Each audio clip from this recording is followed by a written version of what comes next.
Hi, I'm Kimberly Morgan, your host for today, and we are here today with David Connor, Clay County's building official.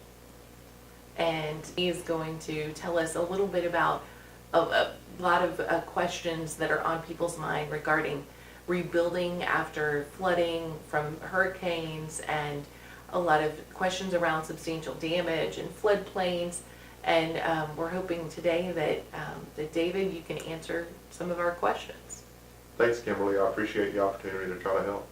What makes this topic of substantial damage and flooding and restoration of homes, what makes it so complicated? That's a great question, Kimberly. The difficulty in this is that it's different for every property out there. There's some people that are in floodway, there's some people that are in an A-zone flood, and really the answers to each individual is different based on their particular characteristics. So David, tell us about the National Flood Insurance Program. What is it?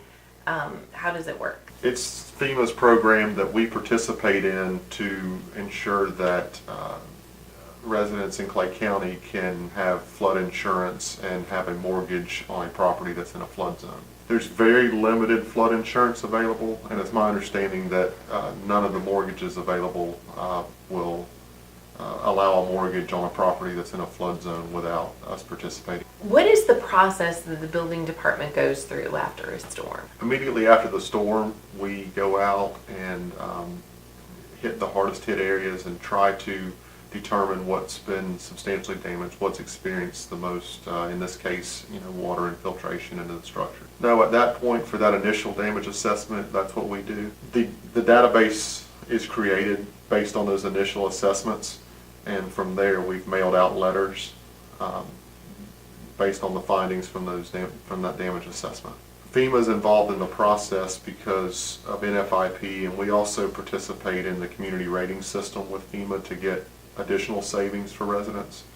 So FEMA is very involved in the process. What is substantial damage? Substantial damage is defined as a property that experienced more than 50% of damage based on the value of the building, the structure on that property. How does someone determine whether they have substantial damage? The free available to you appraisal is on the property appraiser's website. We want to use just the building value on that. Those numbers are a little lower, so we're allowed to add 20% to that value. In theory, if a $100,000 building, we can multiply that by 1.2 to create that $120,000 value on that building. The residents also have the option of a private appraisal for that building value, but we're just providing the free appraisal. If someone qualifies for substantial damage, what options do they have? There are three options, and it's important to point out that we want to assist the residents in these options. We understand these are difficult options with the emotions involved, and we're talking about people's residence. The first option is to remove the structure. That's one way to mitigate it out of substantial damage. The second option is to determine if it's already elevated high enough or if it needs to be elevated higher based on the base flood elevation that's determined by FEMA. The third option, and the option that I've been able to help the most people with, is this substantial damage calculation by taking the property appraiser's free appraisal, their building value, multiplying that by 1.2, so adding 20% to that number, and then having a repair estimate that comes in less than 50% of that calculated number. Florida statutes drive what's called the owner-builder process. If someone is repairing their own house that they live in, they can be an owner contractor on that project. If the house is for sale or rent, Florida statutes drive that they have to have a licensed contractor involved in the process. And how do they determine if someone's licensed? myfloridalicense.com, or they can call the building department. We can help them look that up. Is there a phone number that residents can call to get assistance from the building department? Yes, we have set up a direct number.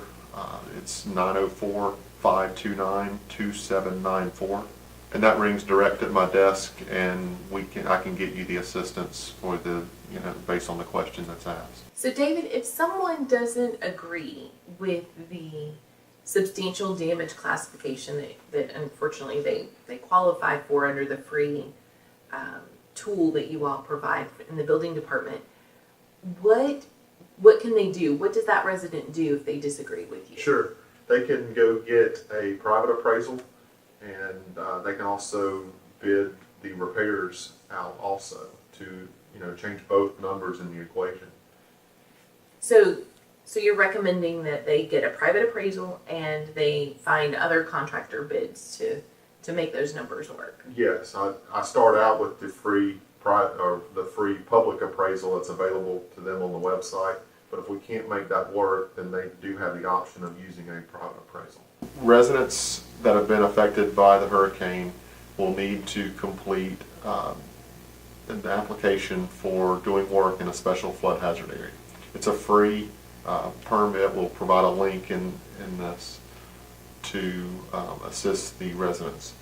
Once they've completed that application, they can bring that to the zoning counter at 477 Houston Street, and we can finalize this process of determining whether they're substantially damaged or not. Great. Now, what happens if they want to rebuild and want to remodel their home after it has been damaged? Are there special permits and zoning requirements that they need to be aware of?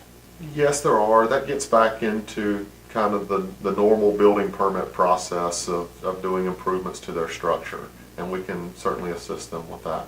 David, thank you so much for joining us and making this complex and complicated topic a lot easier to understand. Thanks for having me. I appreciate the opportunity to try to help.